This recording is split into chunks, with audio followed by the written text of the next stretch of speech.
Good afternoon, everyone. Please take your seats. We appreciate you all coming out in this frigid Boston and Cambridge weather to be with us, but we have a special event today that we're thrilled to host. So it's my pleasure to welcome you to today's discussion, Building Pathways Out of Intergenerational Poverty in Cities, How Cities Can Create Opportunity and Advance Economic Mobility. My name is Rob Watson, and I'm the Executive Director of the EdRedesign Lab at Harvard Graduate School of Education, where I also lecture and have the pleasure of serving as a faculty affiliate for the Bloomberg Center for Cities at Harvard.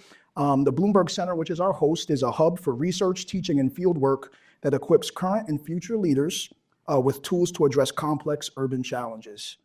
So I have the pleasure of moderating today's discussion, and I'd like to welcome our audience here in person and those virtually tuning in from around the world. So the goal of this session is to discuss how city governments, in collaboration with schools, nonprofits, and community partners, are reimagining systems to promote economic mobility and educational success for young people and families.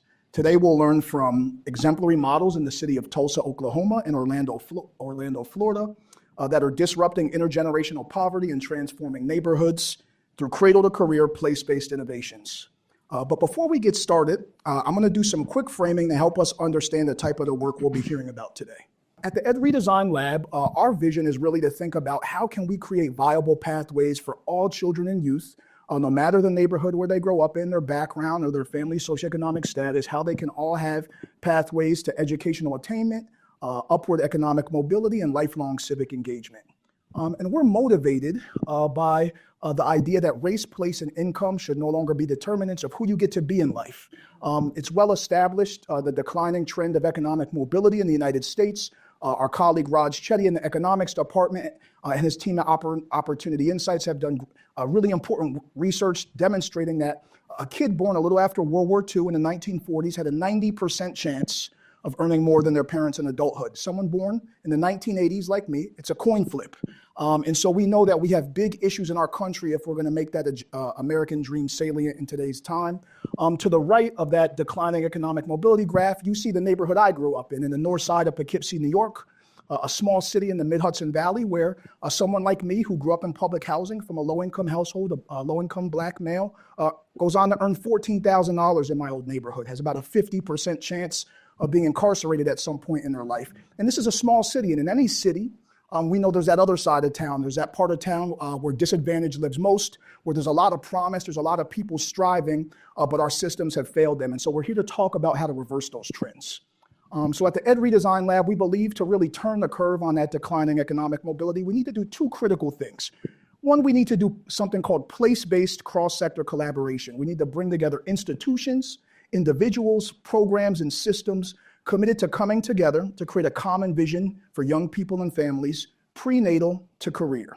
But we also need to ensure that we have systems that meet every child where they are and give them what they need in school and life, to have personalized systems of support that move from a one-size-fits-all approach to an individual and responsive strategy to meet kids where they are. We also see across the country that cradle-to-career place-based approaches are an increasingly utilized strategy to tackle issues of intergenerational poverty and economic mobility. So when we say cradle-to-career, what we mean is how can we think comprehensively, literally from when a household is expecting a child, all the way to that kid going into adulthood, age 25, getting that first job and transitioning into a thriving wage. How do we create the supports and systems along the way for any kid that those of us in the middle class provide to our kids as a birthright? And how can we think about the adjacent systems that need to align with that cradle-to-career strategy, whether it's the built environment, neighborhood transformation, economic development, public health, wellness, so many overlapping topics. And so we believe this work is interdisciplinary. We're excited to see so many Harvard students and affiliates from across the university because we believe this is interdisciplinary work.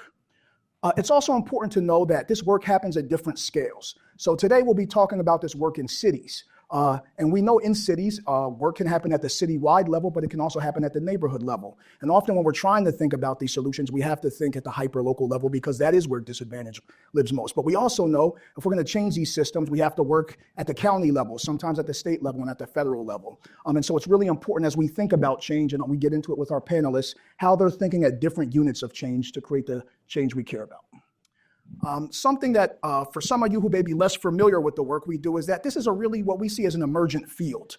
So in the early 20th century, we created the field of public health in the United States because we realized that it wasn't sufficient to intervene through doctors and nurses when you were already sick in the hospital room. We needed to think about social determinants. We needed to think about the 80% of environmental factors that shape health outcomes. And so an entire new field of public health was born, including at places like Hopkins and here at Harvard. And now you have over 60 schools of public health in the United States. You have offices at the federal, state, and local level, and a robust civil society and institutions around the world committed to public health outcomes. We believe the same is true of how we need to improve outcomes for kids and families. We need to bring leaders together across sectors to do it. And now we have a generation of examples in the US and around the world, from President Obama's Promise Neighborhoods program to national networks stewarded by organizations like the Harlem Children's Zone and Strive Together and purpose-built communities, to watermark articles such as the Collective Impact article in 2011 in Stanford Social Innovation Review. We now have a generation of community exemplars, of state and local public policies, and of leaders who shape this movement. And at the EdRedesign Lab, founded by Paul Revel here, who's in attendance, and so we're grateful to have Paul here with us. Since 2015, we've been working hard in deep partnership with mayors and city teams to demonstrate the value proposition of cross-sector collaboration to drive population-level change for children and youth. The idea that mayors and city leaders were uniquely positioned to serve a role as conveners, bringing communities together to think about that prenatal to career continuum and how to get each sector to do its part to help us realize that American dream. What we're seeing in the field in real time is that cities are leveraging cradle-to-career, place-based approaches to tackle their biggest challenges and catalyze economic mobility for generations of young people and families across the country. And what's really exciting is that this work is happening in red, purple, and blue America.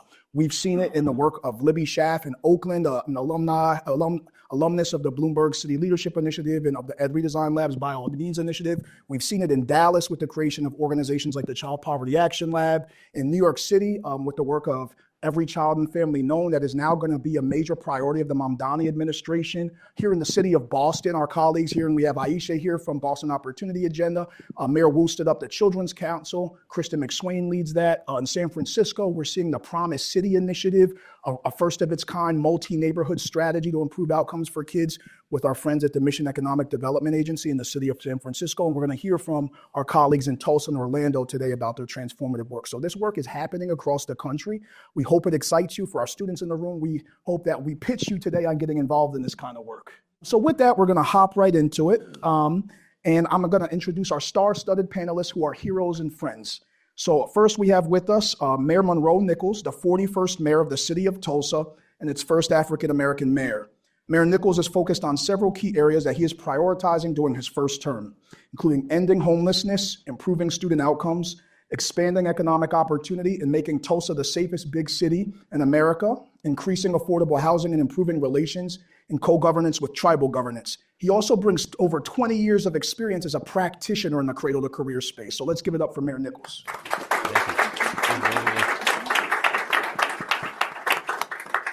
We're also thrilled to have Ashley Harris Philippsen with us today, Executive Director of ImpactTulsa, Director of the Mayor's Office of Children, Youth, and Families at the City of Tulsa, and a Cradle-to-Career Partnership Fellow with us at the EdRedesign Lab. At ImpactTulsa, Ashley leads a nonprofit dedicated to ensuring over 100,000 Tulsa youth are on a path to economic mobility by 2030. Let's give it up for Ashley. And last but not least, we're excited to welcome Abe Morris, Children, Youth, and Families Division Manager for the City of Orlando. Abe has dedicated his career to enhancing community well-being through human services and currently oversees the City of Orlando's social impact programs for children and families, including Orlando Kid Zones, My Brother's Keeper, Diversion and Community Violence Intervention. He's also a member of EdRedesign's Institute for Success Planning Initiative, led by our Deputy Director here, Talia Jackson. So let's give it up for Abe. All right, so we're going to get into it. We want each panelist first to just tell us a bit about their personal and professional journeys that brought them to this work. What motivates you? The different hats you've held. So we're going to start with Mayor Nichols, and then we'll go to Ashley and Abe to just talk a bit about how you got to the seat you're in today. Sure. Well, thank you so much. Bloomberg Center, Harvard EdRedesign Lab. It's really great to be back on campus. I get to go home all the time and tell people I went to Harvard, so this is always great for me. But my journey to get here is one that's pretty interesting, I think. So my first job out of college was actually working on a staff for a mayor back in 2006. Did that job. Worked for the University of Oklahoma for the School of Community Medicine, largely as chief of staff to the president. Left that job, got into economic development, and before I arrived at ImpactTulsa, which is an organization that I co-founded, I went back and I looked at the issues I was working on as a staffer in the mayor's office around juvenile delinquency. There's a heat map. There was 5 areas in Tulsa that popped up off the map. When I got to OU and we were looking at health outcomes, the same 5 areas popped up as far as areas where we had these discrepancies in outcomes for people across the community. And then when I got into the economic development space, oh my goodness, I was shocked to find out that unemployment rates were higher in all those places, right? So like the stacking of things in these areas and these solutions belonged and had homes in all these different systems. We were all seeing the impacts of them, but collectively we weren't really thinking about them that way. That's how ImpactTulsa really came to be born. And so after my time at ImpactTulsa was a state legislator and really took what I thought was great experience being a legislator. And nobody really listened to me that much when it came to this kind of stuff. But we chewed off here and there. Getting elected mayor, though, Rob talked about the hyper-local nature of the work, talked about the neighborhood-level nature of the work. It was a perfect opportunity to take what I learned as a staffer in the mayor's office, to take what I learned working in public health, to take what I learned in economic development and bring all those things together in service of improving outcomes for young people across the city of Tulsa. So really excited about the work. It has been a personal journey.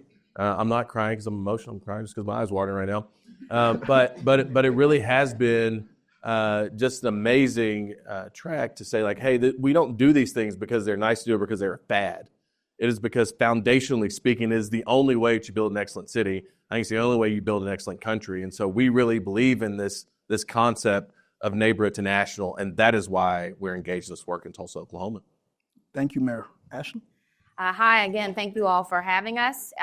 My journey started out, I thought I was going to be an attorney. I wanted to disrupt injustice for folks tangled in the criminal justice system, and happened to meet 3 Teach for America Corps members during an internship, and I was like, no, this is my path. Education is going to be my pathway, my upstream course. So I was a classroom teacher. I went on to be a dean of students and was really entrenched in ed reform. And it wasn't until I did a site visit, I was in Houston, did a site visit in Tulsa and decided I want to shape, have a broader impact. So I managed our teacher leadership development team and got to see over 200 teachers across the city of Tulsa. And in going to these different school sites and noticing the differences across feeder patterns, became really taken by the environment that shapes how a student gets to school. So I left Teach for America and then did a leadership program and then worked for our former prior mayor doing community development and policy, because I was like, policy is my contribution to changing outcomes for students and people-centered government. So we created policy with residents to try to do a lot of the injustices of the massacre. And all of those beliefs in systemic change came to bear when I went to ImpactTulsa. We not only focus on supporting our district partners, but also what are the policies that shape transit, housing, food insecurity, and so forth. So my journey here is from wanting to make sure we don't just focus on schools. Schools cannot be the only container for economic mobility, but the responsibility of policy and government to make sure that all children have opportunity and access is how I got where I am today. Thanks, Ashley. Welcome. Abe? So I think mine goes back to the home. So I grew up in a single family household. I got into quite a bit of trouble in middle school. And there was one point in time I was getting kicked out of the same class 2 weeks straight. And I remember sitting in the hallways and the teacher walked past me like, man, that kid has so much charisma. I don't know what's going on with his behaviors though. But people really weren't asking the true questions of what was going on in the home. My mom got remarried to a alcoholic stepfather.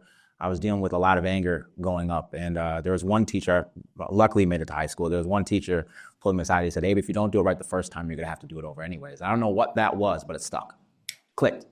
Now, it wasn't perfect through high school, still dealing with a lot of stuff, still had to deal with an IEP, individualized education plan, and all those things, but able to make my way into college. And through trials and tribulations, able to graduate with honors, psychology and human development. And looking back at my career, I really just wanted to create a platform for kids who were like me, who had an opportunity to break that, right? I had all the skills in the world, but everyone was looking at my education and everyone was looking at my behaviors in education, but no one was really looking at what was causing those situations to happen in the school. And so I wanted to create a platform. So I went to Chicago, got my master's degree in public policy, and then started to work at the state level. And before that, I was doing some crisis work, case management work around that. And luckily brought me down to the city of Orlando, where I served as the Children, Youth, and Families Division Manager. Thank you. So I'd like to set the stage a bit on the work happening now in Tulsa and Orlando. So I'd like each speaker to define for us the place-based models and approaches that their cities are embracing to disrupt cycles of intergenerational poverty. And I want to also get into the value proposition you see for city government to engage in this type of work. So we're going to start with Mayor Nichols. We know a subset of cities and city leaders can often be hesitant to embrace issues of education, youth, and family development. They may want to steer clear of the politics of K-12 schooling or the seemingly intractable nature of child poverty. Can you make the case to us of why city governments are uniquely positioned to lead in this space and the opportunities they present to you as mayor if you're successful? Yeah, it's a great question. I think some of that answer is in what I talked about. If we were to take the issues over the last quarter of a century in Tulsa, Oklahoma, we know where they are. We know the problem is quite defined and it's quite specific even to the place where it's happening. And the greatest beneficiary of changing those outcomes is actually the city. If we think about it from an economic standpoint, from a public health standpoint, a quality of life standpoint, the city itself is the greatest beneficiary of doing this work and doing this work really, really well. So for me, number one, you should do it for the right reasons for the individual, but for the collective, it is the only way that you can build a viable city for the future in however which way you might define that, right? So that's that side. I think where cities can play a really important role is being a great convener. We have a part as we think about our role at the city. We do things like make sure you got streets and sewer systems and police and fire and those types of things. And so we have an important part as an institutional lead, but we also are somewhat the stewards of the whole. And so inviting people in, being able to look at how these systems interplay with each other is actually, I think, a core role of the city. Maybe not one that's always super apparent because, right now when I leave here, I'm going to get on the phone. I'm going to see what happened in Tulsa today while I was in Boston. What's the new problem of the day? But taking the opportunity to take a step back and say, we got a quarter of a century problem right now that we're not doing a good enough job as a community to address. The city can be a great convener. The city's the greatest beneficiary of it. That is actually the core function then of a city to bring people together. What that looks like city to city might be a little bit different, but as Rob was discussing before, we're building a kind of a new discipline across the country. And I think mayors are starting to wake up. Last story I'll tell about this, I got elected last year. And I took office in December of last year. And we had the U.S. Conference of Mayors in January of last year. The last day of U.S. Conference of Mayors was the day before the inauguration when we went from the Biden to Trump administrations. There was a palpable feel at the U.S. Conference of Mayors about the pressure and the stress that mayors were now going to have when it came to solving problems across the country. And so I will say mayors actually in cities can't afford to sit this one out anymore at the end of the day because it is going to have to happen there. The great examples of what we look like as a country, how we solve problems, is going to have to happen at the city level. So for me, making the case for it is, if you want to be a viable city, if you want to build a strong economy, if you want to have a quality of life, you got to get involved in this work and making sure you're improving outcomes and opportunity for young people. Thank you, Mayor. Ashley, I'd love for you and then Abe to get into the how of this work. So I'd like you to bring into the mix and talk about what the work looks like on the ground in Tulsa. Can you help us understand the coordinating role that ImpactTulsa plays in the community and City Hall through the Tulsa Children's Cabinet, and also how you structure collaboration across dozens of community partners and the type of infrastructure that needs to be in place to make it all work? Absolutely. So ImpactTulsa is a Cradle-to-Career partnership. We're known as a backbone. We're not a direct service provider. We coordinate and disrupt silos. And the way we do that is through actionable data insights. We have a child equity index that tells us down to the census tract, over 40 different indicators, the systemic factors that shape how a student gets to school. So we're monitoring instances of crime, people who are on public assistance, GED level of education. There's like I said, 40 different indicators that help us prioritize and understand why problems are happening the way they are. So if we have these actionable data insights, and then we are deeply proximate in our communities, we're able to bring people together to solve problems. And one example of that is we noticed over a 2-year period, over 3,500 students were evicted, and 72% of those students are chronically absent. So the narrative can be, well, parents just aren't bringing kids to school. But our data allows us to see, actually, it's transportation, it's housing, it is safe routes to school, and it's also health. And with that laser-like focus on the actual problems, we're able to not just say, let's embed legal counsel in schools so these families are not actually evicted. We can also work with our city to say, what if we did a right to counsel ordinance and dedicated funds to legal counsel so families are not evicted? So we bridge programs with policy for enduring change. And lastly, I will say is we are kind of just bang the drum with 15,000 additional young people on a path to economic mobility. So it's not just a number. We're able to say, if we move this amount of students through kindergarten readiness, 3rd grade reading, 8th grade math, high school graduation, college completion, and into a job, we will see tangible long-term change, and we can measure how we're disrupting poverty along those critical pathways. And what I would say in terms of a value proposition, and why I'm so grateful Mayor Nichols has embedded our work into the city, is we can't solve for intergenerational poverty with programs. And that's been the biggest mindset shift. We cannot program our way out of poverty. The government, the mayor, when he calls, people come. So he has strengthened our ability to convene, because he's convening institutions that have not worked together before, such as our tribal governments, our district partners, city departments, and also, I'm sorry, I just lost my train of thought on the power of the folks at the table to then talk about children and youth in a way that hasn't been done before. Additionally, the city has infrastructure and resources. We are talking about the power of philanthropy to fund innovation. The government's role is to scale what is working. So the value proposition for cities is to take what we're seeing and ensure that it's not just because I live here that I get these resources, but how are we guaranteeing all children have this opportunity? Thanks, Ashley. Abe, we'd love for you to talk about your city's current Transform Orlando initiative and its experience building out Cradle-to-Career systems of opportunity for youth over the last 20 years in multiple neighborhoods. What has been the value proposition of this work to city government, community institutions, and residents?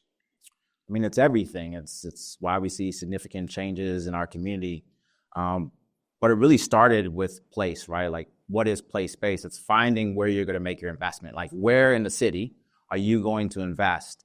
I think so often what we'll do is you take $1 million, you spread over 1 million people, that's $1 per person. Now you take and you spread over 5,000 people, that's a whole different story. You can make much bigger impact, and it trickles across the city.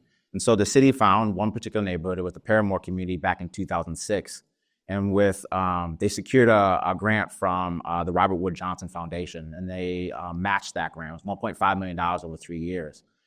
And over the next 14, 15 years, they started to funnel resources and services into that particular community that was really embedded by student advocates, individuals hired on by the city of Orlando to work with children and youth in that neighborhood to get them connected to different resources and services. Over that time, they saw a drastic decrease. Teen pregnancies went down, juvenile justice involvement went down, graduation rates went up. And so with that, the city said, hey, listen, this is a good investment, because cities also have to understand if you don't do anything, there's an investment in that as well. It's costing as well. And those conversations often are not happening. So with the changes and with the national conversation after the murder of George Floyd, we expanded into 3 additional neighborhoods.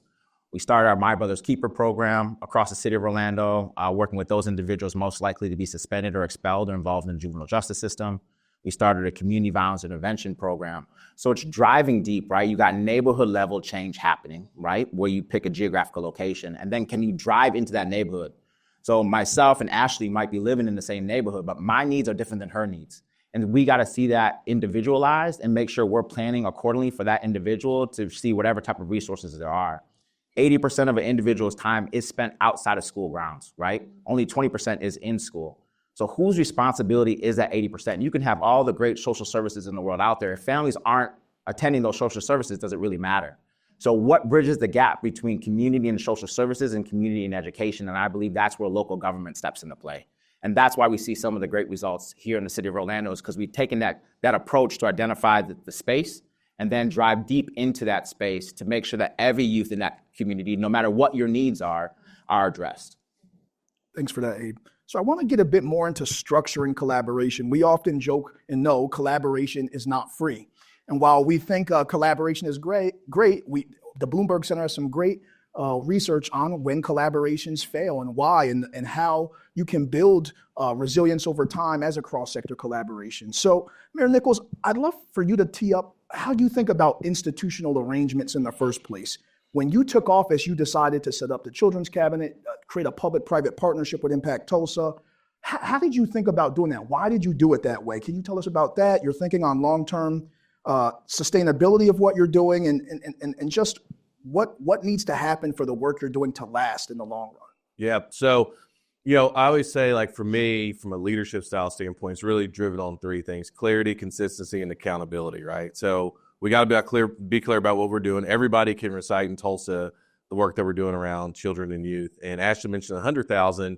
It's the 15,000 additional to get us to 100,000. So everybody knows 15,000 additional kids on the pathway to economic mobility if you talk to them about the work in Tulsa.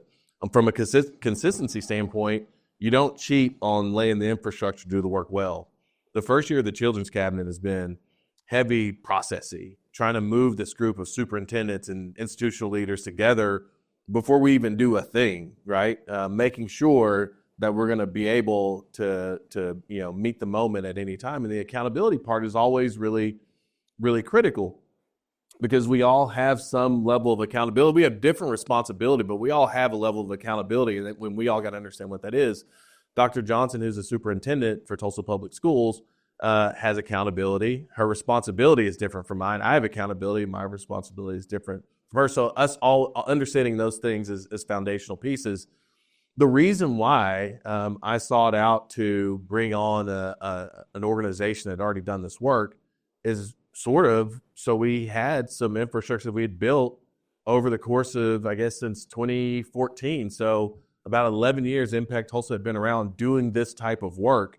Bringing that over and having them staff the Office of Children and Families is critical, because at some point in time, somebody else is going to be mayor. They may, and I hope they do, think this work is critically important, but they may not. So what of all the things we've done together for this time that I was in office, right? It's about building a city where you have strong civic infrastructure, not just an administration that cares about it. And so that's why ImpactTulsa is there. And I'll also say, Ashley mentioned something, so just give you kind of a quick through line of how this has worked. Ashley talked about the work that they had done to understand the tight tie between evictions and chronic absentee rates. So 50% chronically absent after the first month, 70% of those kids were chronically absent after the first year. The work that they had done over years is the reason why we have affordable housing goals at the city, because it ladders up to the other goal around combating chronic absenteeism. So we have a goal to get 6,000 additional affordable units out of the ground over the first 4 years of my administration. So it drives everything that we do. It also drives what is just now announced, $125 million housing impact fund that's going directly into affordable housing, right? And so it's not just about doing it because it's fun. It's also saying, like, hey, we're not going to admire problems, but we're going to make sure foundationally, as we're understanding these impact in neighborhoods and on kids, how does that impact the system overall? What is our role in doing that? How do we then work with the school district? Getting an affordable unit out of the ground doesn't mean anything if those young people and those families aren't stabilized in place, right? So we also got to make sure that that tight tie is there. And so, for us, it's not just about the big thinking. It's also about very tactically, how do we, thinking about clarity, consistency, and accountability, make sure that we're tying the bow on all those things. And that's why the Children's Cabinet is so important. And I do believe utilizing ImpactTulsa as a staffing arm is what's going to make sure it lives from administration to administration. I knew to do that because I worked at Strive Together and I co-founded ImpactTulsa. And as mayor now, I'm talking about other mayors. If you have a place-based partnership in your community, plug in with them, not because it's just a quick fix. It's because they also are plugged in a network of organizations doing the very same thing that can help support your city. Thank you, Mayor. So you gave some really good gems there. I think mayors have a unique opportunity to partner where they exist with an existing coordinating entity. We often call it a backbone or intermediary organization who wakes up every day and its job is to break down silos, to bring folks together, to think strategically and collaboratively across sectors. Ashley, I'd love for you to talk a little bit more about how you staff this work. Yeah. How does it play out operationally? Yes. So we use the resource from EdRedesign to kind of do a hybrid model for our children's cabinet. So the Mayor's Office of Children, Youth, and Families has a cabinet of about 36 systems leaders because they are responsible for shifting resources, they influence policy, and they are in formal power. We also have our backbone staff, so we do the data work. We also do the grassroots work, which leads me to our action alliances, which we will have this in materials for you all to look at. But action alliances are comprised of our community partners. We bring together our My Brother's Keeper work groups. We bring together our chronic absenteeism work groups and have pulled them into a city work group from Cradle-to-Career. And these folks are meeting, talking about what's working and creating proof points to filter up to the cabinet to say, hey, we've really seen success here with this walking school bus intervention and think that our district should provide stipends so that we can have this place-based intervention so students can walk safely to school. That would then go to the mayor and to the council. And we are structuring grassroots to grass top coordination and not just inter or cross-sector conversation because the ultimate goal is to facilitate policy change at the city level, but also using our, Mayor Nichols mentioned our network, we are also concerned with state policy and federal resources, federal policy, and tie that work to a longer term strategy of we know evictions are going to continue to be a problem. How are we leveraging our resources to activate our partners on the ground, to get our systems leaders thinking about how they're leveraging their lobbyists and tying those strategies together so we don't just have these disparate efforts. It can be one voice quite literally advocating. Does that answer? Thank you, Ashley. So a few big things that you noted that I just want to call out. This idea of joint problem solving, that a challenge is all of ours. So when you talk about those action teams, often these children's cabinets, these backbone organizations are creating containers for folks to come together, folks on the front lines, folks at the systems level, to think together about the public good. And that often we see that when we think about sustainability across administrations, no matter who's in the seat, it's creating that space for different local leaders to come together across sectors, across differences, and find ways to work together and persist. About that is that you have to be careful that you don't tokenize this work as well. Say, oh, it's great for us to talk about kids. What are you actually doing? And so I mentioned the housing thing because that has led to real investment. One of the early other things was stray dogs being an impediment to kids getting to school, right? And so we've been very serious with that. So part of the succession plan to make sure this work stays is that you actually do things when they bubble up, right? That's it's cool that we have all these people talking about kids. That's a wonderful thing to do. You have to take the next step on it. And so I would just say as we are having this conversation, I think it is important to press on and say this is not about just doing this because it feels good. You got to be able to deliver on it because it'll be the first thing to go, right? It'll be the first thing to go unless you can prove that it's impactful and effective. Sorry about that. No, thank you, man. Abe, I'd love for you to talk a bit about Orlando's model. It's distinct from Tulsa. The city government serves as the backbone, basically. You guys house the partnership with all of these other partners. Can you tell us about why the city took that approach and how you've set up your cross-sector efforts to incentivize collaboration across the community? Yeah, so this dates back all the way to 2003, 2006-ish. Our current director of Families, Parks, and Recreation, which my division sits under, Lisa Early, was working for another organization. And the study came out that if you want to really address poverty across the given location, you need political will, right? You need the local government to buy in to change. And when you see the results of what happened in Paramore and the drastic reduction in teen pregnancies, child neglect, and abuse, if you can't get behind the lives change, at least you can get behind is the dollar saved, right? There's a cost to that, right? A dropout rate, $476,000 per kid drops out, right?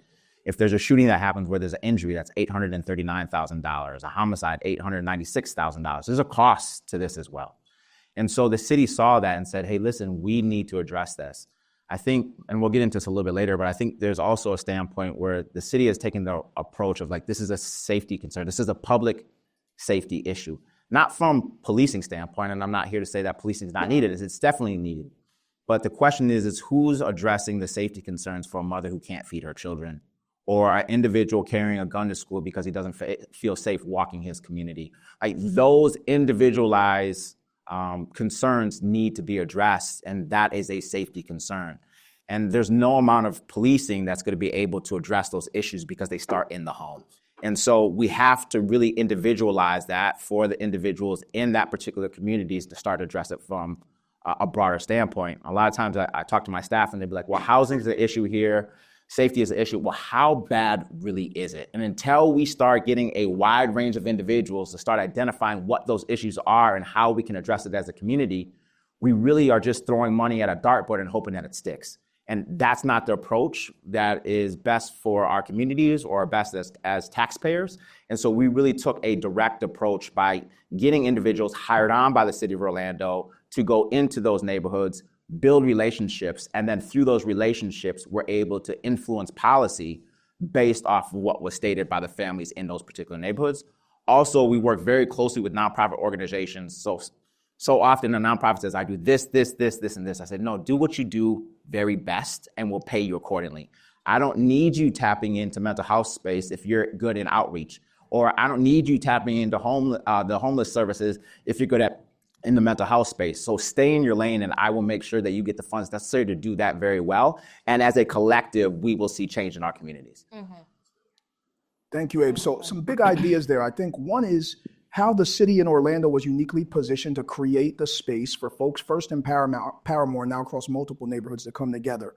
So the city as a convener, the city as a funder, saying we're going to look prenatal to career at the needs and challenges and the strengths of our community and who's best positioned to do what in each lane, how to get those actors to come together, to join forces, to sign even agreements to work together towards common metrics of success that you've articulated. I would say too, you asked me the first question, is this a role for cities? I mean, mayor since 2003. Yeah. And so Orlando decided that this is something the city should be doing, and you think about how much better off families are because of it. So just another nod for why cities should be doing this. I think Orlando's a great case study. And I've been in office for a year. We're talking 22 years in Orlando. And so it's really clear that it makes a difference in the city. Go ahead, sorry. No, I was just going to add on to that Cradle-to-Career standpoint. It's also finding vendors who are good in that particular age group, right? Like you might be great in the birth to 5 space. That doesn't mean you serve in the high school and post-secondary space, right? And so really making sure that those nonprofits have a niche within the system to make sure that each kid, no matter where they are in the continuum, have the best supports possible to move forward. Yep. Thanks for that. So I want us to start getting into impact. And I see we got folks from all over the world asking about this question of impact. How do we measure it? How do we talk about it? So I'd love to start with Mayor Nichols and Ashley and just hear about how do you both think about both short-term and long-term impact? We know this is generational work. Mm-hmm. Some things we're not going to see for a while. But you have to get wins on the board. You have to build momentum. Our friend Jeff Canada says despair is contagious, but hope is too. How do you build that hope? And then also in Tulsa, you guys are working around a lot of historical injustice, that race, place, and income. The Tulsa race massacre, which both of you have worked on closely. So how do you think about impact, short and long term, but then also how do you think about addressing historical injustice? So we'll start with you, Mayor. Yeah, so Tulsa, I mean, many folks now, particularly since 2020, 2021, learned about the Tulsa Race Massacre in 1921. Actually, there's only one living survivor now. Mother Fletcher died just about a week and a half ago. So Tulsa, folks know that history of Black Wall Street, and part it was because Black folks in the South, Oklahoma at the time was a place they thought they could go and be free from discrimination. Oklahoma has more Black towns than any other state in the country because of it, right? And so that was one of the reasons why you get all that wealth there, driven in some parts by the oil wealth that was in Tulsa, the oil capital of the world for a while. What's not quite as known at times is the fact that Tulsa, I believe, is the largest city in the country that's all an Indian reservation. So Tulsa is a city where the Cherokee, Osage, and Muskogee Creek nations all meet. And so we're also a reservation. So you think about the trauma of Indian removal and all the things, right? So we think about that and not so those priorities that Rob mentioned before. How we co-govern with tribal governments is one of them, right? Because we believe that's important in this context and all the others. And then on the Tulsa Race Massacre part of it, June 1st this last year, we launched the Greenwood Trust to begin to invest in a place-based strategy around, repairing the harm from the massacre.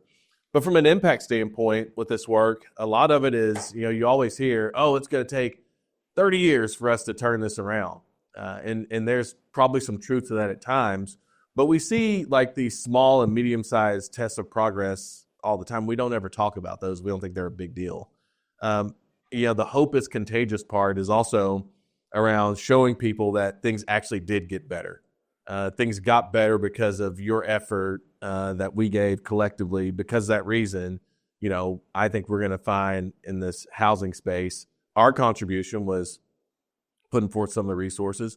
Somebody else's contribution is going to be making sure that we're connecting people to those housing opportunities. Somebody else is going to be making sure that we're, working with families to get them in school. But collectively, we're going to see that we're going to mitigate chronic absenteeism. Is it going to go to zero? No. But if 70% of those kids are chronically absent now, and we're able to bring it down to 60, then to 50, then to 40, that's the kind of progress that people probably didn't think was possible and probably think there's anything we could do. But now they're starting to see that there are things that we can do. And so I think that's the deal, right? Just yesterday, we had a children's cabinet meeting before Ashley and I got on the plane to come here, and we talked about next year's work. Part of that was exposing them to how do we know that we put 15,000 kids on a pathway to economic mobility? What is the marker of success, right? So as an example, from a school readiness standpoint, enrollment in high quality pre-K is the best metric that we have because everybody has their different assessments, but here's one we can agree upon. And the question becomes, well, what about all these other things? Well, that's part of it. And there's going to be a whole bunch of contributing indicators, but we're gonna benchmark there and see what impact that has on early literacy. But we know that the assessment is not all the end all be all. There's a lot of other things that happen, but we're going to know if we're getting better on that. And so part of it is that accountability thing that I talked about. We're clear about what we want. We're consistent about how we measure it, and we're going to see if we're getting better because of it. So it's not about, everything got better in a year, but it's that we can see the signs of progress, and then how do we scale that? Because then we start to see the huge jumps, right? Let's prove that it works first, and then let's scale it as quickly as we can. And I think that's going to be where you start to get that hope. I think for me, as I think about hope, it's the belief that if we do something different, things can get better. It's not that things are just going to get better if we don't do anything. It's like if we do these things, it's going to get better. Showing that they're getting better, I think, is how you build that sense of hope and agency on what we can do and the power of what's possible. Just for showing my proof of concept, Mayor, in the city of Orlando, there was an issue with disciplinary infractions in some of our schools, right? And so what we did was, it's not, if you talk to any school administrator, it's not 100 kids in that school that's really causing it. That's right. It's 25, maybe 15 kids who are causing a lot of the disruption in your schools, right? Right? We all know it, right? Let's be honest. We have a few superintendents Yeah, here. they're looking around. Should about start naming people. Yeah. I think what we did in the city of Orlando said, I don't need to work with the 700 kids. I need to work with those 15. That's right. Because if I serve that 15, I change the culture of that whole entire school. And we started in 5 middle schools across the city of Orlando, and particularly one of the hardest middle schools where there was a shooting that happened where they do the big convening and they're talking about folks and they're like, we need to be with the parents. We need to get the parents involved. You're having these meetings, but the parents that you're trying to talk to aren't here. You need to go get them. And so we said, school administration, give me the 25 kids that you believe are going to be suspended or expelled by the end of the year, and we will work with them every day to make sure that they get their needs met in their communities so when they come to school, they're school ready. What we saw in that particular school is a 51% decrease in disciplinary referrals just over 1 year. With that, we were able to leverage state dollars to replicate that in 2 high schools. So it just shows you it really doesn't take long. What it takes is a successful initiative that could be replicated across multiple different areas. I just want to answer your question and build on Abraham's response. So we, as the Cradle-to-Career Partnership, measure a few things. So I'm going to start with the small one, our pilots. Rob, you mentioned collaboration isn't free. So shifting mental models with funders, because if they're like, well, I'm funding you for this, I can't necessarily fund you for that. And we have an imperative to show them that collaboration works. So our hypothesis is if we embed legal support and wraparound services in our schools, we will see about 1,000 kids drop off the chronic absenteeism roster. On any given week, we might see 100 kids who show up on the eviction docket, and they have one McKinney-Vento at the district. So that one person cannot stave the gap. But we're going to be measuring the outcomes of that place-based intervention to then demonstrate to our funders we want to fund collaboration. We have people who are very invested in doing this work, but we also need to fund it. Moving on to the next layer, annually, we measure these Cradle-to-Career outcomes. So all the 4-year-olds enrolled in pre-K, third grade reading scores, middle grade math scores, high school graduation, who goes on to a post-secondary opportunity, who completes that, and then our youth employed, our youth who are out of school employed. And we do that through race, place, and also income, because we know you can just see disparities tied back to lots of social instances in Tulsa. The third layer of what we measure is this know your number. We want partners to know you rented this idea, you've tried this, and look, you contributed to 70% of our at-risk young men graduating from high school through this intervention. So we can't do that without a robust data infrastructure. We can't do that without the trust of our districts. We are the data intermediary for all of Tulsa County. That's 20 districts. And they trust us with their data because we do not use it as a hammer to say, look at what's happening at the district. We use it as a flashlight to activate out-of-school partners to take accountability for results. And the last thing I'll say is we also track partner engagement. We're trying to build capacity. We're trying to build, when I say the infrastructure, so organizations are thinking through a data-rich lens so that we don't just treat the symptoms, but we're actually treating the roots of the problem. And then also just beef up their data acumen and capacity. And I think one of the areas I'm excited to deepen, especially in partnership with Harvard EdRedesign and the work we're doing in our Success Planning Institute, is storytelling. Documenting what's happening and being a better storyteller about collaboration is an opportunity that we are leaning fully into to evangelize this work and to bring more folks locally on, to incentivize funders to support collaboration, and then also to compel our community into a sustainable funding pathway, because we also won't be able to philanthropy our way out of this. And Ashley talked a lot about data, and sometimes you can have a lot of data and maybe not tell you a whole lot of anything, a lot of numbers. So part of what the power of that information is, it's an amazing translator across systems. We can all understand. I may not understand all the school data, but I understand it when somebody tells me, here's the school data, here's the eviction data, now here's your job mayor, right? And here's your job superintendent. It's like, oh, okay. It's very then hard to hide from it, because chronic absenteeism, probably 3-4 years ago, seemed like a school problem. And you need to go out and reach out to these families. It helps define the problem and where it lives across different systems, right? And so it creates it's a great translator. And so what ImpactTulsa does for us, what the office does for us, it's the translation across systems to help us better contextualize what is the individual role of my institution, and then what is the collective thing that we're all working towards, so we can begin to actually clarify that clarity part that I talked about, what we are supposed to be doing together, as opposed to sitting around the table kind of admiring a problem. It's actually defining what we have to do every single day. And if I could just add, the infrastructure of a cabinet where people control budgets and people work together, it's like, okay, we know we have a workforce opportunity. We know we have a gap of internships because students in low-income households can't afford a free internship. What is the chamber prepared to do in its advocacy to create these pathways? So they're signing on to be accountable. And what I also really like is reducing duplication. We love great ideas, and it's like, all right, we know that this is happening here, so how can you take this idea and actually stack it on so that you all are making your dollars go further, and we're working together. They're taking us to school here, guys, so I hope you're paying attention. Get out that notepad. So the idea of the interconnectedness of these problems, that third grade reading outcome can be tied to chronic absenteeism, can be tied to eviction. Budgets in different institutions hold an unlock for those different set of interconnected problems. These are big ideas. Abe, I'd love for you to talk a bit more about the idea of impact. So you guys have been doing this for a while. Can you talk about the headliners of how you quantify impact? And then the second thing I want you to do, you started this session today with a story and a relationship that changed your life. Can you talk a bit about how you all, through Transform Orlando, are leveraging the power of relationships the work with the Institute for Success Planning to move the needle on outcomes? Yeah, so can I nerd out for a little bit? I'm just gonna throw some data at y'all.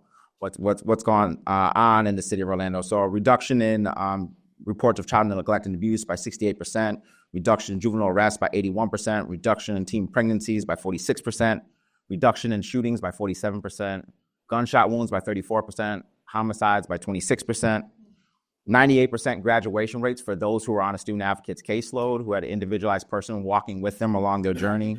Over 30 different partners, 41 student advocates across the board, 778 who are on a student advocate's caseload.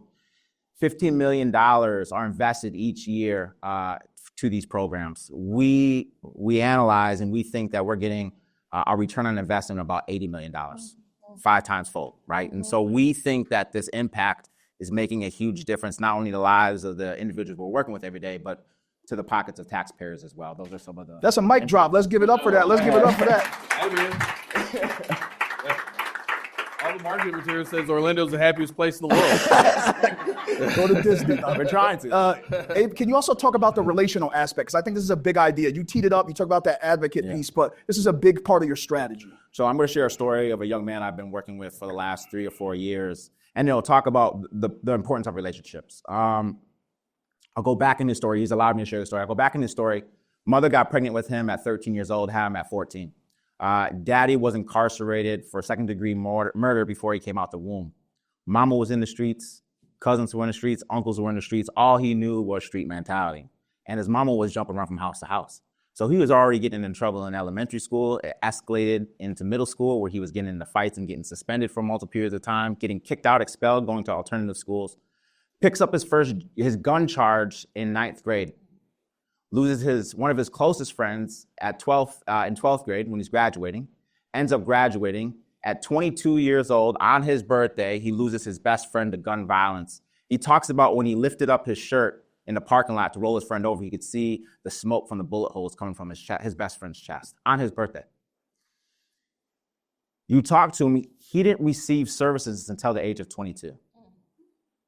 So if you go and look at it, where were we when we knew mom was pregnant at 13 years old about to have him? Where were we when daddy got arrested and got caught up for second-degree murder and we know that was a single household? Where were we when the family was bouncing around from house to house, right, not having a stable place to sleep? Where were we in an elementary school when he was getting in trouble for his behaviors he was seeing, getting kicked out and sent to the principal's office? Where were we when he was getting expelled in middle school? We knew he picked up a gun charge, so he's already in the justice system. That didn't work, right? And then loses one of his close friends, and it took till his birthday at 22 years old for his best friend to die in front of him, which he called his brother, for us to finally provide individualized support. Now he has a full-time job. He's making it on his own, finding his own apartment. He's made his way now that we've had that individualized support, working with him every single day. He's actually in our community violence intervention program because he was so at risk. We work with him 3 times a day, every day. So we touch base with him every day, 3 times a day to make sure that he had the supports needed to be successful. He's in therapy now, cognitive behavioral therapy, helping to change his mindset and some of the trauma he's gone in his life. But when it comes back down to the individualized supports, that individualized support should have actually went to the mama prenatal.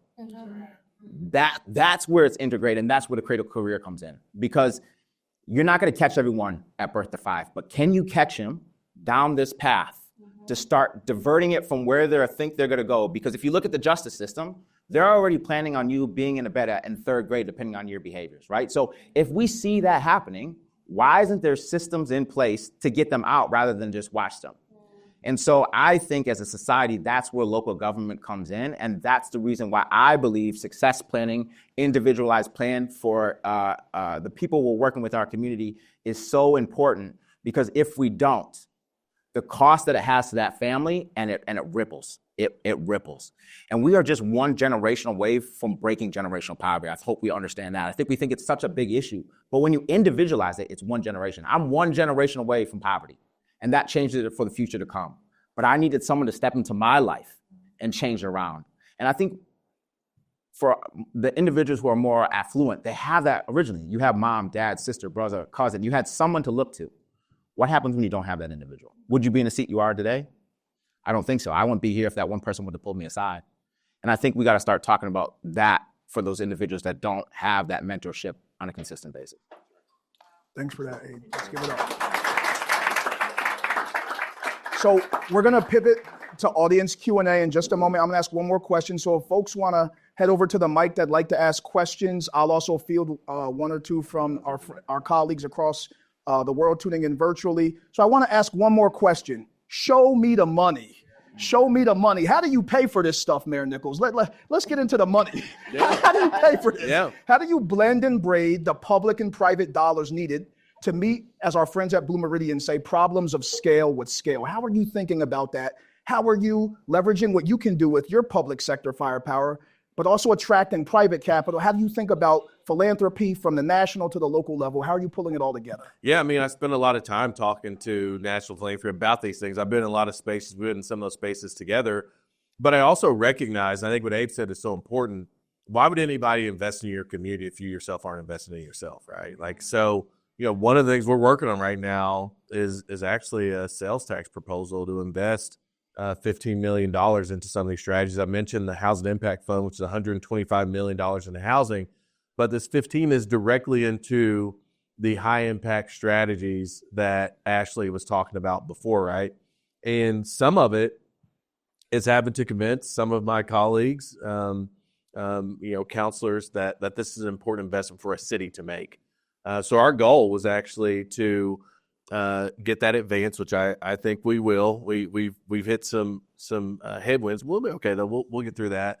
But then to also eventually put a little clause, a new ordinance that would say 3% of the city's operational budget will always have to go to fund stuff directly attached to children and youth, and I always say not to we make sure the water's clean and kids drink water, so that counts. So that does not count. But we should do that. We should continue to do that well. That does not count. We're talking about these things that are going to impact outcomes as we think about this scale of opportunity, as we think about economic mobility. It is about investing in the youth jobs program. You know, we could put 1,200 kids to work every single year. We could create spaces. I think it was like 20,000 kids in out of school time opportunities. Why do those things? Well, we know there's a tight tie when it comes to education and employment, right? So we care about it from that standpoint. And on the out of school time side, both from just enrichment activities and high impact tutoring. But I had a group of young people come to me. It was a bunch of young female students. They just won the flag football championship. They are now 2-time champions, but they're the first champions to come to the mayor's office. They gave me assigned football and everything. And we're sitting having lunch. And I asked them, what would be your advice for how I can make this city better for you all? And they said, we need safe places to go to interact with each other that don't cost a lot of money. And we want some connectivity to job opportunities. And I was thinking in my head, how simple is it and how crazy is it that we have an entire city where there are not easy places for them to go to feel safe that don't cost a whole lot of money? And when I was their age, I got to say, I was not thinking about employment opportunities. I was thinking about other things. I will tell you, it was not going to work every day was not what I was thinking about. But we're in a space now where even the young people understand how critical these things are, and they also are noticing when we're not investing in those things. That is a statement in and of itself. And so a part of it is making sure we're braiding and working with national and local philanthropy, working with the state to make sure there's alignment there. Part of it is making sure that we're spending our own money on it in ways that we haven't before. I think all those things matter. It is really hard to tell people, hey, this is what our strategy should be, and you should pay for it. No, we should be doing that, right? We should be doing that. As I said before, and I started with, the city is the greatest beneficiary of it. If I can go to companies across this country who are looking for a place that we got the strongest pipeline for a future workforce you'll ever find, they probably don't care we do it. We're doing it because we're putting young people into opportunities to be able to improve their lives. If I can tell folks, I asked one of our hospital systems, what's the hardest thing about recruiting physicians to Tulsa? I said, it's hardest to get their spouses on the plane because they don't know a whole lot about the city. Well, what if we become known as a place where every kid has an opportunity to do whatever they want to do, right? That changes that, right? So for me, I think you have to spend your own money on it, but then you also have to use that from a scaling perspective and partner with the state, partner with national philanthropy, and frankly, partner with the federal government whenever we're able to do that again. Ashley, Abe, you want to get in quickly before we go to? I would just say the other thing, Mayor proposed about $390,000 over the 2 fiscal periods for the council to fund the mayor's office of children, youth, and families. Part of that went to staff or goes to staff. Part of that goes to our data infrastructure. We're trying to establish some mechanisms at the city for continuity, and then also our interventions. And for us, for those from city standpoints, we have translated that to about $960,000 of value because of the technical assistance that we are able to bring to the city and attract even more resources. We also, because we're obsessed with federal funding, approached a city department and said, hey, we see this opportunity for the built environment. Do you want to apply? And they were like, well, normally we would spend about $40,000 on a consultant. And I'm like, that's something that we can do for you. So I think partnering with an entity like ours who does look at public resources is another way to maximize your investment. And I believe you get a staff. I have a staff of 16 and a budget of about $3 million. And the city gets to take advantage of that for a fraction of the cost. Okay. Yeah. Yeah, I mean, the city has taken the responsibility of kind of taking on these initiatives, but all of these programs really started on a pilot, right? Like either you try it out, you see what works, you see what doesn't work, and then you change it. And this goes to Mayor Buddy Dyer. He wants to try new things. He wants to see if it's worked. Show me the return on investment. Show me that the lives across Orlando are better off with these programs, and the city's going to take the responsibility to fund it. So our budget, $15 million, majority of it, about I think $13 million, comes from general revenue dollars. The city invests heavily into these programs every year, so it's every year recurring. We have some state dollars that come down, and then some federal grants as well to support some of our programs. And I don't want to leave out the importance of philanthropic dollars as well, right? Because there are certain things you can do with philanthropic dollars that really make these programs work. And I'll use that instance where that young man unfortunately lost his life. Is that day after that young man lost his life, there was a lot of groups out there, right? So there was groups looking to retaliate through gun violence. And we had our community violence intervention team out there, and they were working with folks across the board trying to de-escalate. They took a whole bunch of those young boys and took them out to IHOP. That receipt was $214. I believe that receipt changed lives that day, right? It stopped someone from losing their lives. That can't be paid with government funds. So philanthropic dollars filled that gap to save someone's life that day. And so I think there's important with the philanthropic dollars to help fill the gaps where government can't do, what the government can't do. Thank you. So we're going to go to audience Q&A. So we'll have Paul do a question, and then I'll add a few questions from our virtual community, and then we'll give you a chance to respond. Paul. Okay, thanks, Rob. And just quickly, thanks to our guests. So impressed with the work that's going on in Tulsa and in Orlando. And I love the fact that it's work that's built to last. I mean, you've really built in sustainability to it. One of the things that we talk about, of course, is the 80-20, and Abe mentioned that. 80% of their time is spent outside of school, 20% in school. And another thing we talk about is, how we're trying to level the playing field has to do with eliminating impediments. And you've talked a lot about that, supports and services to interrupt some of the cycle of poverty that gets in the way of people advancing. But the other side of that equation is opportunities. What are we doing in the 80% of time to provide the kinds of opportunities that their affluent peers routinely enjoy all summer, on vacations, on weekends, on evenings, that is learning by another name than school, but equally important. We just measure all the learning in school. So I'm curious what you're doing in Orlando and Tulsa about lifting up, the mayor just mentioned flag football and things of this nature that are positive, constructive forms of engagement and learning for young people. Thanks, Paul. And then I'm going to bring in 2 quick questions from the audience. One is about virtual audience. One is about how do you engage in your cities directly with young people themselves? So giving them agency, families as well. Anything you want to say about 2-generation approaches? The other question is, how do you work through failure? So collaborations necessarily will fail. It's a part of, but how do you ensure that when you fail, it's catalytic to move forward? So maybe if folks want to respond to Paul's piece on opportunities. We'll talk about engaging young people and families, 2-gen and young people directly, and then working through failure. So feel free to chime in where you'd like. Specifically on the 80%, there is a program that we have through our My Brother's Keeper where they have paired mentorship with sports. So a lot of our students, we're targeting like channeling them through a post-secondary pathway by training coaches on how to make sure students know their graduation game plan and training them to not just focus on the sports, but checking in with them as developing young men. It's targeted on populations we typically see not on a path to graduation. On a more macro scale, there's an organization called the Opportunity Project, which was heavily resourced by ESSER dollars, and once those funds have dropped off, are working to elevate how they have single-handedly reduced chronic absenteeism in a lot of our students. And also, again, we're looking at everything as a pathway to economic mobility. The sales tax initiative that the mayor spoke to would have helped fund that work. So we're continuing to fundraise there to support that.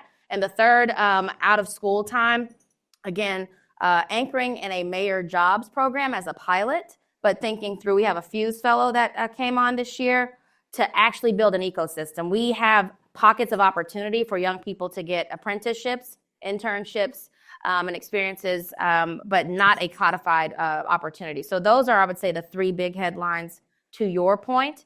And then one last thing I'll say, given the violence we tend to see over the summer, we are a new CVI community as well, creating those third spaces for youth by bringing the city departments, like our Parks and Rec, as their hubs. So we're looking actually at Orlando's model, but just giving young people a place to be, in addition to those out of school time, is what we're looking at in this next quarter. So kind of leading to that question as well. So there's a whole bunch of different programs we do. We have a youth employment program as well, which is a 4-week job readiness training program where they're paid, and then 8-week paid internship where they're placed in a career, hopefully that of their interest. We have a sustainability intervention program where we take them all over the state to see different activities. They go out camping, so kids from the inner city are going out camping for 3-4 days at a time. We do multiple college tours across the state as well, and outside in like Washington, D.C., things of that nature. And then I think one of the biggest ones where I've seen some of the most utilized is the city of Orlando invested into its first teen center, right? So it used to be a neighborhood center. It still is a neighborhood center, but it's only for teens, ages 14 to 19 years old. It's just a safe place for kids to go. They have games over there. We created a girl space where they can braid hair and do their nails and do lashes. It's just somewhere safe where we can keep eyes on them after school. And then through those, we have our student advocates coming in and engaging and things of that nature. But just a way to get kids off the streets. Also with our community centers, because this is all based in 4 different community centers across the city, is we created teen space in those particular neighborhoods. In those particular neighborhood centers. So it's only for teens. It's only for teens to go. And then across all of our neighborhood center, we have after school programming through elementary and middle school as well. So there's just a ton of different resources out there, no matter what age you're in, to get engaged, because we know idle time is often leading to some challenges in our community. And so if we can get them in our spaces to keep eyes on them, we often see benefits down the road. Just real quick, two things I was thinking about. So Tulsa Public Schools is our largest urban school district, largest school district in the state. They're getting ready to go out for a bond. They can invest in all these capital things. Their priorities are around out of school time and career readiness. The resources from a programmatic standpoint that we're planning to spend are for those same things, but so you can bring those spaces to life. So part of this is also the alignment with other big institutions. They have capital money. Maybe we have some programmatic money, right? And how do you think about that from a 360 standpoint? I think is really critical, so that some of us aren't thinking about this. We're all thinking about it, and we're all figuring out how we might be able to invest, I think, is another big part of it. And the other thing that the Children's Cabinet has done, which I'm really excited about, when you think about the youth engagement part of this, I think I saw yesterday there's 120 different participants in our action alliances and our Children's Cabinet. 50 of those are youth. Wow. So more than a third of them are youth. And so I think that's something we didn't really talk about much today, but the agency given, where it's not just 1 or 2 kind of kids who get to be there with a bunch of adults and all that kind of stuff. It's like there are 50 of them, and their input in this work is actually helping drive the work. So that's also, I think, a big part of it. Yeah. Go ahead. I was just going to say, to the question about youth involvement, he mentioned the 50 young people in our action alliances. We have 3 young people on our cabinet, and we're going to retain them, and then because they're going to be graduating, and then bring in more. Beyond their input, because we do want them to shape interventions that we're seeing, but they're going to be spending the next year. What does youth governance need to look like so that we're not just sought for our input, but we're actually making decisions? And what is the responsibility of the city to institutionalize that in potential authorities, boards, and commissions? And what are institutional partners willing to do so that they are at the table and at multiple tables? There was a question there about like engaging youth and how do you engage youth. I think it's tapping into who has connections with those youth. So when we first started, we got local community leaders, right, who knew the youth firsthand to say, bring them in and what they would like to see in their communities. And then we started to build around it. Another big thing, once you get those young people in that room, to follow through with what you say you're going to do, because you might never see those kids again if that falls through.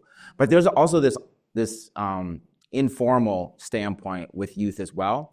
There's misconception today that youth don't want to speak, and that's not true. They have a lot to say. They just need the space to say it. And so just how this transpired in Orlando, like I said, we had the teen center, and at first there was a policy that was created that once you graduate from high school, your time is up and you have to transition through, find a job, things of that nature. And the kids that were graduating went around and got a whole bunch of signed petition, sent it over to the mayor's office, and then asked to meet with me formally. There was about 10 individuals that asked to meet with me formally, and their ask was a change in policy that it would go 1 extra year for the first year of college as a transition year and the challenges they're facing.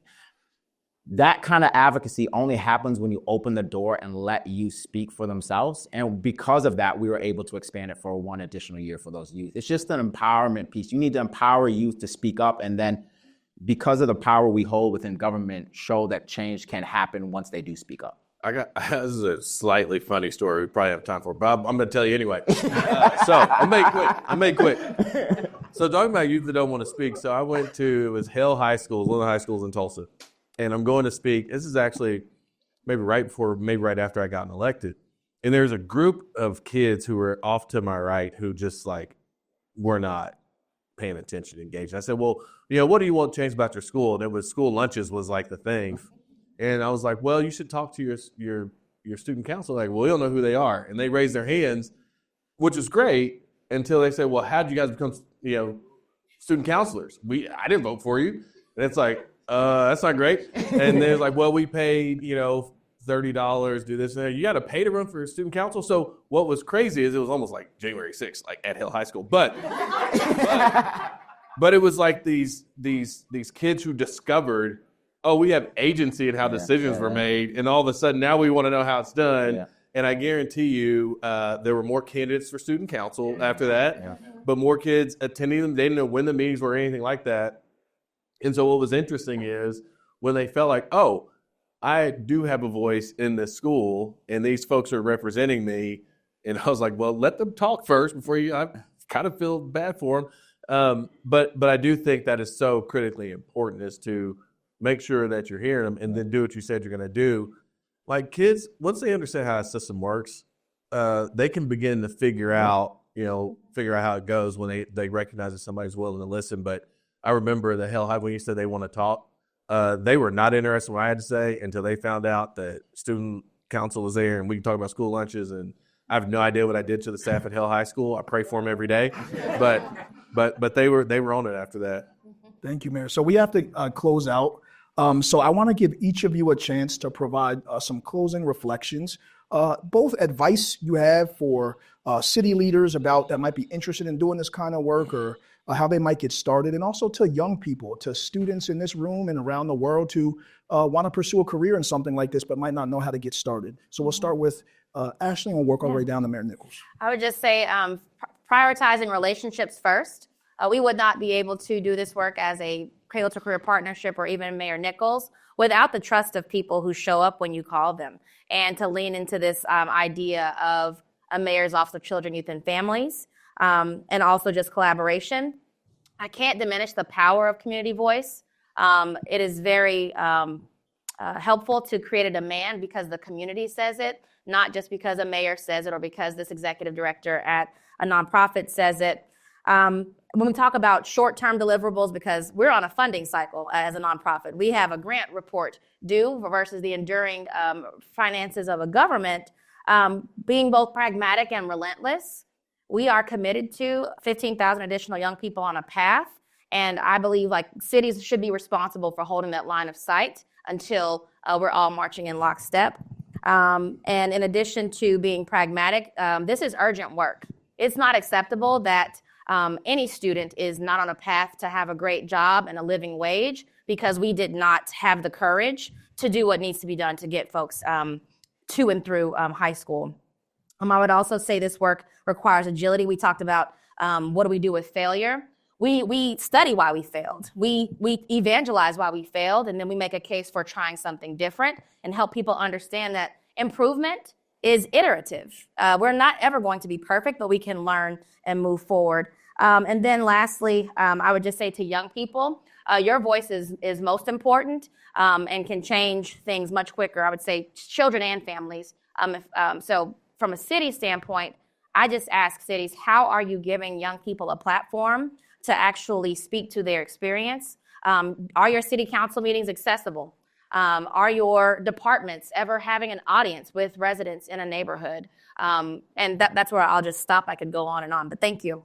Can you reread the question? Just to make sure I had it hit. We just want to hear your closing reflections on advice you have for city leaders and young people who are thinking about pursuing careers in this space.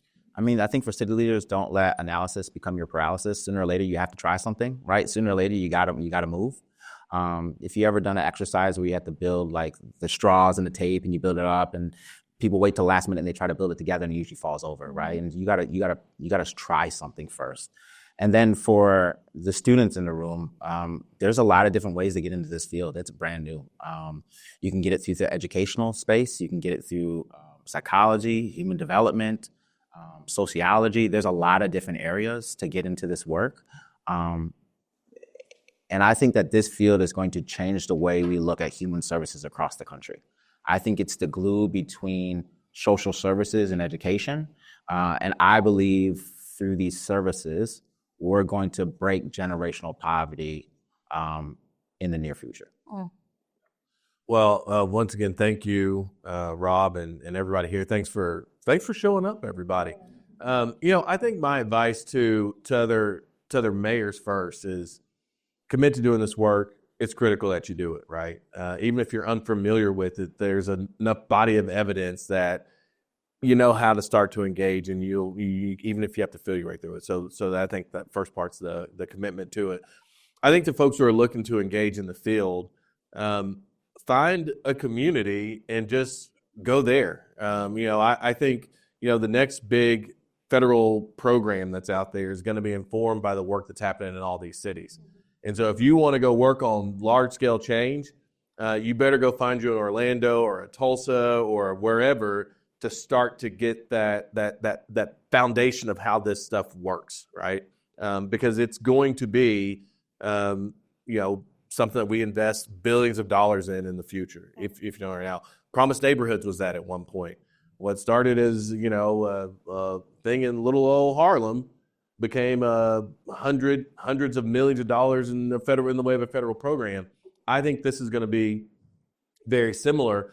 But the great part about this work is that, you get to see city to city in different political contexts. How do you get it done? And that's going to be incredibly powerful because we've seen it when I was a practitioner at Strive Together from a policy standpoint.